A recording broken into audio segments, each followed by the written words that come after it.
मार्चला विविध कार्यक्रमांचं आयोजन होत असतं, पण त्याचबरोबर यंदाच्या वर्षी राज्याचे मुख्यमंत्री फडणवीस साहेब, राज्याचे उपमुख्यमंत्री आदरणीय एकनाथजी शिंदे साहेब आणि उपमुख्यमंत्री अजितदादा यांच्या उपस्थितीमध्ये विविध कार्यक्रम होणार आहेत। त्याचबरोबर सभागृहामध्ये सुद्धा सभागृहाचे अध्यक्ष महोदय असतील, सभापती महोदय असतील यांच्या सूचनेनुसार, परवानगीनुसार एक विशेष सत्र महिला दिनाच्या निमित्ताने सुद्धा आयोजित होणार आहे। 8 तारखेला शनिवार असून सुद्धा महिला दिनाच्या निमित्ताने सर्व महिला लोकप्रतिनिधींसाठी पण आणि महिलांसाठी पण या ठिकाणी या सभागृहाचं जे विशेष सत्र आहे ते होणार आहे। पण त्याचबरोबर सगळ्यांची लाडकी योजना म्हणजे मुख्यमंत्री माझी लाडकी बहीण योजना आणि त्याच्या फेब्रुवारी महिन्याचा जो हप्ता आहे तो आम्ही 8 मार्च महिला दिन याच्या पूर्वसंध्येला त्याला अनुसरून आम्ही त्या ठिकाणी सर्व महिलांच्या थेट खात्यामध्ये उपलब्ध करून देणार आहोत आणि साधारणपणे 5-6 तारखेपासून याची प्रक्रिया पूर्ण होईल आणि सुरू होईल आणि 8 तारखेच्या आत सर्व महिलांच्या खात्यामध्ये फेब्रुवारी महिन्याचा हप्ता हा त्या ठिकाणी उपलब्ध होणार आहे।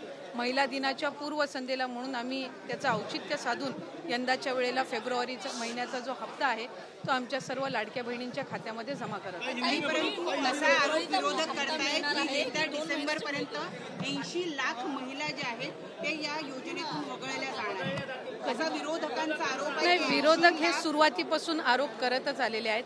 आम्ही साधारणपणे जवळपास 2.5 कोटी महिलांपर्यंत आम्ही पोहोचू शकलेलो आहोत। गेल्या महिन्यामध्ये सुद्धा जवळपास 2,35,00,000 2,40,00,000 इतक्या सुमारे महिलांच्या पर्यंत लाभ हा पोचलेला आहे। त्याच्यामुळे फेब्रुवारी महिन्यामध्ये सुद्धा साधारणपणे आपला जे लाभार्थी आहेत लाडक्या बहिणीचे ते तशाच पद्धतीने राहणार आहेत।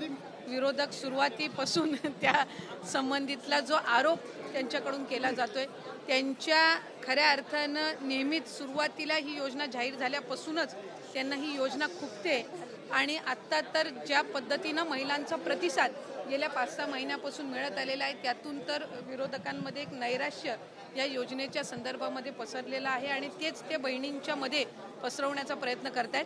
पण हे महायुतीचं सरकार सक्षम आहे। आदरणीय मुख्यमंत्री देवेंद्रजी फडणवीस साहेब, उपमुख्यमंत्री एकनाथजी शिंदे साहेब आणि उपमुख्यमंत्री अजितदादा यांच्या नेतृत्वाखालचं असणारे महायुतीचं सरकार हे लाडकी बहीण योजना अशाच पद्धतीनं पुढं सुद्धा सक्षमपणे कार्यरत आणि यशस्वीरित्या आम्ही चालू ठेवणार आहोत।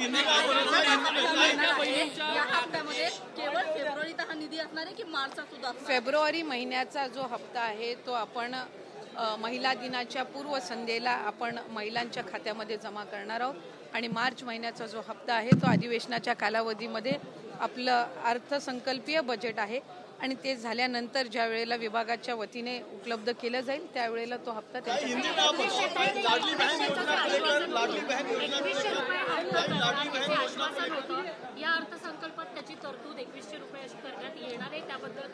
नाही, साधारणपणे त्या संदर्भातला योग्य तो निर्णय राज्याचे मुख्यमंत्री आणि दोन्ही उपमुख्यमंत्री घेतील।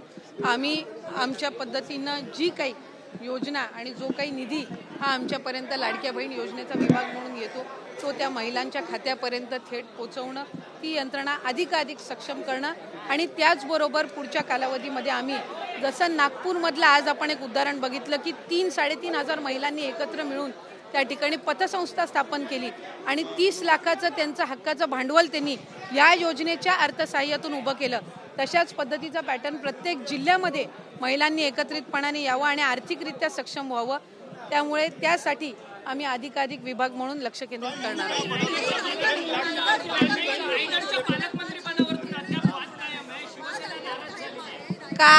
काल सन्मान्य मुख्यमंत्री देवेंद्र फडणवीस साहेब हे त्या ठिकाणी रायगड जिल्ह्यामध्ये होते।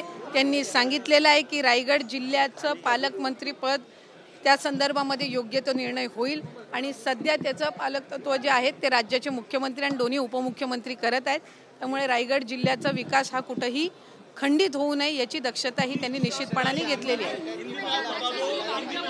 मुख्यमंत्री लाड़की बहन योजना का जो इस फेब्रुवरी मंथ का जो लाभ है वो 8 मार्च महिला दिन, जागतिक महिला दिन जो हम मनाते हैं और उसके पूर्व संध्या को ये 5 मार्च से तकरीबन हमारी ये पूरी जो प्रोसीजर है वो शुरू होगी और जो हमारी लाड़की बहनाएं हैं उनके जो बैंक अकाउंट्स हैं उसमें ये लाभ 5 मार्च से तकरीबन जाना शुरू हो जाएगा। विपक्ष का एक आरोप है कि जानबूझकर जो है नाम काटे जा रहे हैं, नए नए नियम लाए जा रहे हैं। पहले चुनाव के समय ये नियम नहीं थे। हमने एक भी नियम GR जो हमने पहले जो अनाउंस किया था उसमें एक भी हमने आज तक कोई नियम बदला नहीं है, आगे भी नहीं बदलेंगे। और काम जो है हमारा जैसे पहले चल रहा था वैसे ही काम चल रहा है और तकरीबन जो रेशो है वही सेम है। ऑपोजिशंस को पहले से ही ये योजना है, ये जो लाड़की बहन स्कीम है उसके बारे में उनको पहले से उन्होंने काफ़ी डाउट्स स्प्रेड करना शुरू किया था। आज भी उनका वही काम चल रहा है। आज तो इतनी पॉजिटिविटी महिलाओं में दिख रही है और शायद वो उनसे देखी नहीं जा रही है, इसलिए वो ऐसे नेगेटिव जो अफवाहें हैं वो फैलाने की कोशिश कर रही है। रक्षा तटकरे की लड़की के साथ जिस तरह से हुआ, क्या कहना चाहते हैं? नहीं, इसके बारे में भी जो पुलिस डिपार्टमेंट है वो वहाँ पे इंक्वायरी कर रहे हैं। रक्षा तई है वो खुद भी वहाँ पे पुलिस स्टेशन में गई है, उन्होंने भी वो जो कंप्लेंट है वो उन्होंने भी वहाँ पे रजिस्टर की है, तो उसके बारे में पुलिस जो है वो इंक्वायरी कर रही है। ऐसे कहा जा रहा है कि जो प्राइमरी रिपोर्ट्स आई है कि वो जो लड़के थे या वो कोई पॉलिटिकल पार्टी को बिलोंग करते हैं, ऐसे एक प्राइमरी रिपोर्ट है। उसके बारे में अभी तक तो कोई डिटेल रिपोर्ट आया नहीं है, लेकिन रक्षाताई खुद भी मंत्री है और हमारे जो मुख्यमंत्री फडणवीस साहब है वो भी उस मामले में ज़्यादा से ज़्यादा वो जो आरोपी है उन पे कड़ी से कड़ी सज़ा उनको हो, इसलिए उन्होंने भी उस तरीके की जो सूचनाएं हैं वो डिपार्टमेंट को दी है।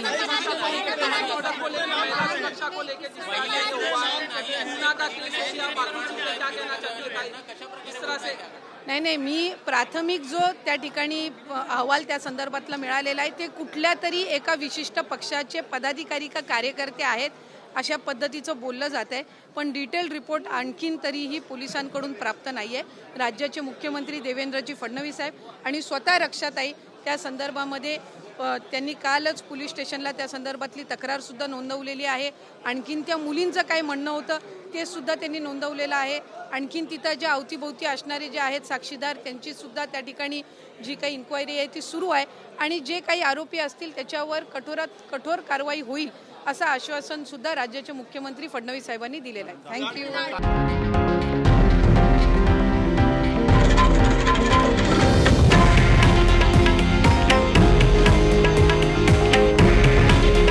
हे आहे देशातील नंबर 1 न्यूज नेटवर्क आणि आपण पाहत आहात TV9 मराठी।